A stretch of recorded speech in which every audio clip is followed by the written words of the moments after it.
hana kauli, hana. Niwaombe sana tutengeneze uchumi.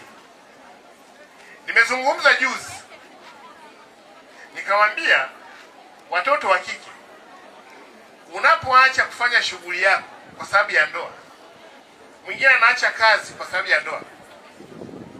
Wanaume ni ndoa, kesho anaweza akafa. Mtu mmoja akaniambia, kwa nini mnawachukulia sana wanaume kufa? Lakini lengo ni ile kwamba mnapokuwa wenza, kila mmoja aimarishe kipato kwenye nyumba. Haijalishi ni mwanamke ama ni mwanaume. Wewe mwanaume umeoa mke ambaye ana uwezo mkubwa, jibidiishe kwenye kutengeneza kipato cha familia.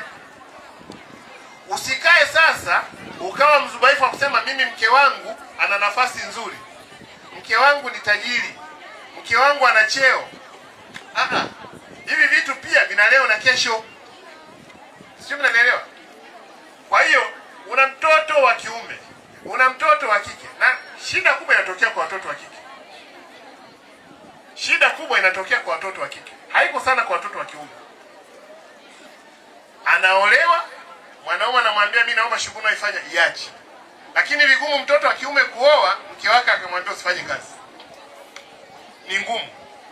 Lakini swala kuelimishana, na ndio maana nikamwambia wanawake wenzenu, unapomwambia mwanamke mke wako kwamba acha kazi, na yule mwanamke akakusikiliza, lakini mawifi zake wanafanya kazi, shangazi wa mume wanafanya kazi, pengine mwambie mwenzako basi acha wewe, basi tukae wote nyumbani hapa tuangalie kama TV. Lakini kwenye maisha ya leo kila mmoja anaona maisha yalivyo. Tukipata wanandoa ambao kila mmoja anafanya shughuli, maana yake ni kwamba mtatunzana vizuri na familia itastawi vizuri. Lakini shida yangu kubwa ambayo nimeiona kwenye kutatua kero za watu, wanawake wengi hawafahamu mambo ya kiuchumi kwenye ndoa zao, wala ambao wana ndoa kwenye familia zao. Ni rahisi sana kama mwanamke akitangulia mwanaume kujua nini kinafanyika kwenye uchumi, lakini wanawake wengi hawajui.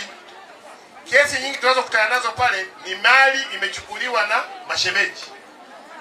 Ni kesi chache nimekutana nazo ambazo unaambiwa kwamba ametangulia mama, mwanaume analalamika. Lakini kesi nyingi ametangulia mbele ya haki baba, wanawake wengi wabaki kwenye shida. Kwa nini waombe wanawake? Na ndio maana nikawaambia, mwaka jana nimezungumza na hata mwaka huu nimezungumza. Ninyi mna platform nyingi kina mama. Naenda kwenye kitchen party wakati watoto wanapotaka kuolewa.